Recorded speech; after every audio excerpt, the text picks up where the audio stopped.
Níomh tamad chun fearlam conas Foirmle na cothromóide chearnaí a úsáid, agus seo míor 8.2 as Téacs Trialacha dó.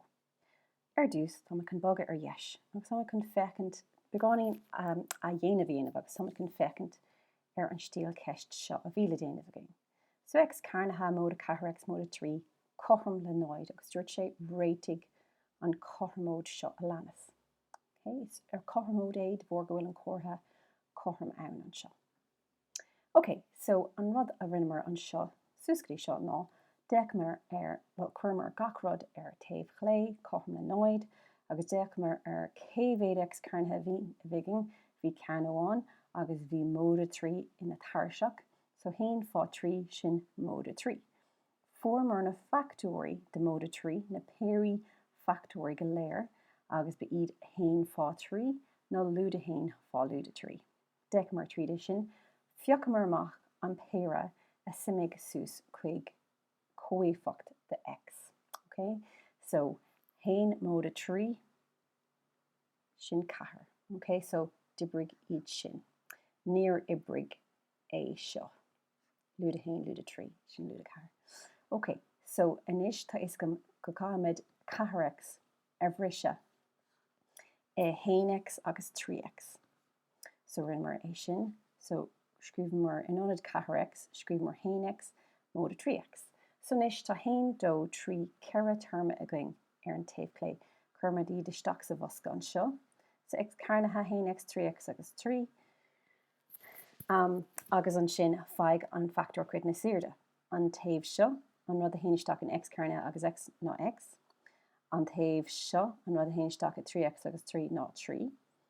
An taobh seo, x chearnacha agus 3x an rud a héanaisteach ná x, agus ar an taobh seo, an taobh rud a héanaisteach an 1x agus 3 ná an ibar 1. So scríbhmar amach x móda 1 fá x móda 3. So bhí sé an seo, x móda 1 fá x móda 3. Agus bhí sé cothromóide nóid. So an sin, leanamar an chóras chuirmar bracaí do 1, factor 1 cothromóide nóid an seo, so x móda 1 cothromóide nóid. Foirmar lúda 1 ar gach taobh, agus an sin foirmar amach a raibh x cothromóide lúda 1. Rinnemer an rud céine leis an taobh eile, x móda 3 cothromóide nóid. So chuirmar lúda 3 le gach taobh chun fáil réig leis an móda 3, agus form x cothromóide lúda 3. Sin iad na dá phréomhacha, the roots na gá phréomhacha, nó na freagraí, nó na réitigh. Okay, agus bhímar ag fearlam gur féidir lein fecint ar, agus é sin an rud a bhígin. So ex chearnacha móda 4x móda 3 cothromóide nóid, so ag fecint an seo. Má cuireann tú isteach i geogebra.org, clicáil ar geogebra.org, clicáil ar Start Calculator, agus an sin ex chearnacha, clicáil an seo in aice leis an móda. So ex chearnacha móda 4x móda 3, agus feic an seo. Is féidir leat a eicáil na bhréomhacha nóid a búlan an parabol seo, an cuair seo leis an x as. So tharlíonn sé ag lúda 1 agus lúda 3. No is féidir leat scríobh root x chearnacha móda 4x móda 3, agus tugann sé é sin na dá phréomhacha comá ag lúda 3 agus lúda 1. Okay, so mas mála a bheith cinnte faoi sin an áit a bhfuil siad. Okay, so rásctí or ceist. So sin é an gnáislí a bhíle déanamh agin, an seanaslí. Okay, but inis tá rud ag an eile sa bhreis a gahamid a bheith san ormh, a tógáil san ormh. So feic an seana ceist was ex chearnacha móda 4x móda 3 cothromóide nóid, an ceann seo sin ex chearnacha móda 4x móda 2 cothromóide nóid. Okay, so tá mid tar éis é sin a athrú. But a rís leanamid a raig an córas, céhhéad ex chearnacha tágain tá ceanháin, cad é an tharseach sin 2. So 1 fá 2 sin 2. Feig na factóirí, agus be ceart am rá móda 2. Feig na factóirí de móda 2. So sin 1 fá 2 agus lúda 1 fá lúda 2. Now, peoc amach an péir sin a simian sús chuig móda 4 an seo. Okay? Well, ein ceann a simian sús chuig móda 4. Well, 1 móda 2 sin 3, lúda 1 lúda 2 sin lúda 3. So tá 5 again an seo. Níl ein péir a factóirí a simian sús chuig móda 4. So má cuimhin leat an seo dúirt mé hána féin nuair bhí mar ag fearlam conas na cothromóide seo réiteach. Bhí ceithre chéim an seo, agus dúirt mé factóirí go háblaán an taobh eile. So trílig an factor cuidan is iardir dús agus an sin trílig an bosca. Okay? So trílamar an bosca mó an bosca ní léon factóirí I bhríonn an seo ní léon factor cuidan is iarda, so ní héin x isteach é nach terma, ní héin dó isteach nach terma, seach is héin. So seach is héin I léon factor eile. So ní féidir agus seo slí an foirmle an cothromóide chearnaí. Okay? So tá ag déal a cothromóide cearnach. Tá ag déal a cothromóide ina bhfuil an cóctas mód x cothromle x cearnacha. Okay, so is iad fréamhacha, okay, no réitigh the solutions fréamhacha na cothromóide cearnaí. Okay, so mátá méadúirtha x cearnacha, méadúir x agus ihre agat cothromóide. An sin fine-tune freagarí, fine-tune x-na ag úsáid an foirmle seo. Lúda B, móda nó lúda, fréamhchearnach de B cearnacha, lúda chathair fá A fá C, go léir thar dó A. Okay? So, cad is sprí leis an móda nó lúda? Well, feic sús an seo bhí ceistan an seo, say, x cothromle chathair nó x cothromle lúda chathair. Well, bhí slí eile agat gur féidir leat é sin scríomh x cothromle móda nó lúda chathair is féidir leat a scríomh. Okay? So cílíonn sé sin go bhfuil gá freagra. So beimid ag brise ó a freagra an seo I dá taobh go deire. Agus déine sé sin cíal mar bhí gá freagra gin súscaí seo le haig gach cothromóide cearnach agus beidh gá freagra gin an seo ag úsáid an cothromóide seo. Okay, so bhfuil mé sin gláán sús. So conas is féidirling é sin a úsáid lenar ceist seo. X cearnacha móda chathair x móda dó cothromóide. Well, seo é scrúta amach hána féin. So we have seo é an x cearnacha móda chathair x móda dó cothromóide. So cé bhéad x cearnacha atá againn. Okay, so beidir go tosníonn tú ag feiceat mar seo. Tá sin níos fearr feiceant just an cóéifacht de x cearnacha. So cad atá I bhfealach an seo? Tá hain. Okay, nuair nach bhfuil sé scríofa sin hain. So tá hain x cearnacha againn. So sin an A. So tá A cothromle hain. Cé bhéad x atá againn? Well, sin chathair. So sin A or B. Sin chathair. Cé bhéad ihre atá againn? Sin just dó. Móda dó. So sin an rud a seasamh na haig A, sa sampla seo sin hain. B sin chathair, C cothromle dó. So cuir isteach sa foirmle an seo é. So lúda. Agus de gná, barlam bracéad úsáid. An seo. So lúda, cibé rud a fuairtú le haig B sin chathair. Móda nó lúda, fréamhchearnach de.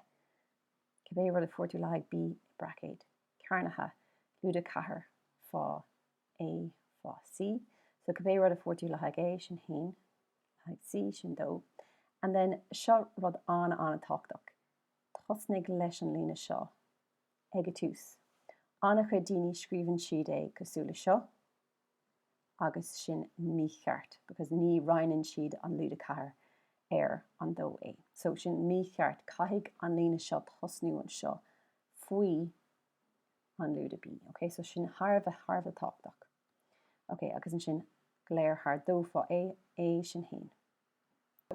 Sin lúda chathair, móda nó lúda, chathair cearnacha sin séidig, lúda chathair fá hain sin lúda chathair fá dó sin lúda ocht, dó fá hain sin dó.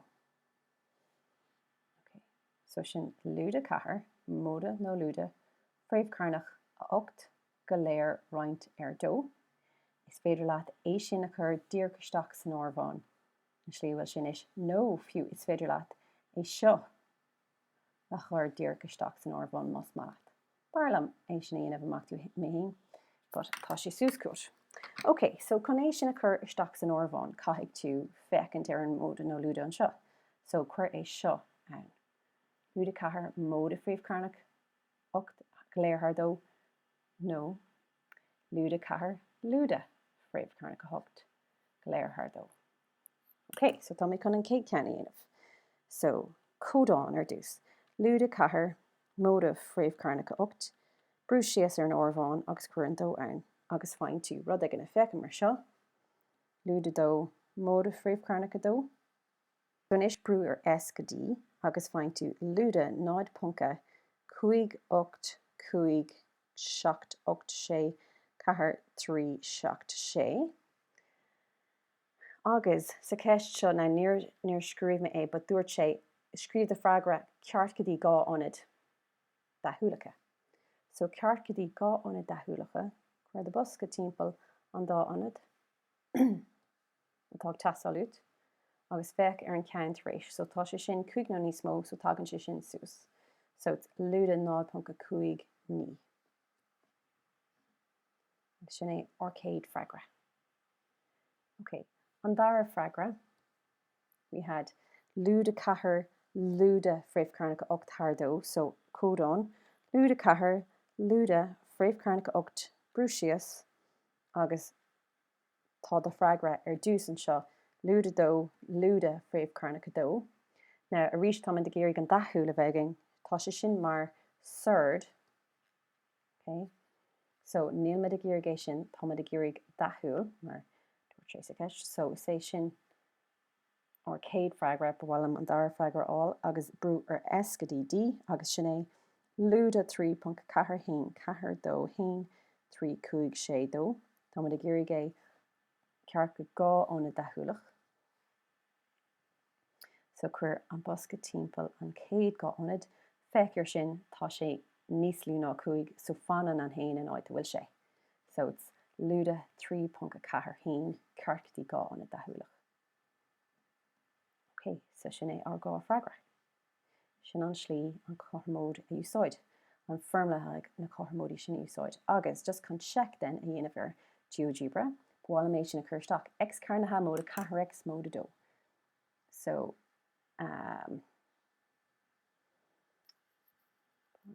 okay, so an ceann seo. Chuirteach x cearnacha móda 4x móda dó, agus brúig ar sin. Is féidir an eáil go sé feiceann sin níos lú ná lúda 9.5 agus beag nach lúda 3.5, but a rís tá mé chun a chuirteach. So root as béarla nó na phríomhacha, is é seo an shortcut tágam, so chuir GeoGebra an anam FXer, so mé chun é sin úsáid. So lúda 3.4 hain 4 etc. nó lúda 9.5 8 5, so feicmid arás ar an rud atágaing agus sin dír é. So is féidir a bheith sásta leis na tarthaí bhiging. Is féidir le zoomála isteach mas malat chun feicintear. So agus zoomála amach seo aon parabol atágaing. Agus seo an sais cuar a bhín agat an the shape an crá a bhín agat le aon cothromóid cearnach. Okay? So agus just chun rud éigean eile a rá fhí seo ribh amacht, bíonn sé mar U cosúla seo de bhór go bhfuil an terma x cearnacha móda. Okay? So bíonn más malat a bhalarta sin tú tosnú amach le rud éigean le lúda x cearnatha. So chuir mé isteach cuar an seo an cuar curcra agus tosníonn sé le lúda x cearnatha. Más malat gach rud eile a bheith mar an ggéine. Seo é má cuar curcra. Okay? So tá sé go thomláin bunas cion, but sin de bhór an lúda terma x cearnatha bheith lúda a bheith dúilteach. Okay? Now, so níl sé sin in orceis, but just rud éigean sa bhreis. Okay? So seo é conas an Foirmle the cothromóide chearnaí a úsáid. Okay, Foirmle na cothromóidí chearnaí a úsáid.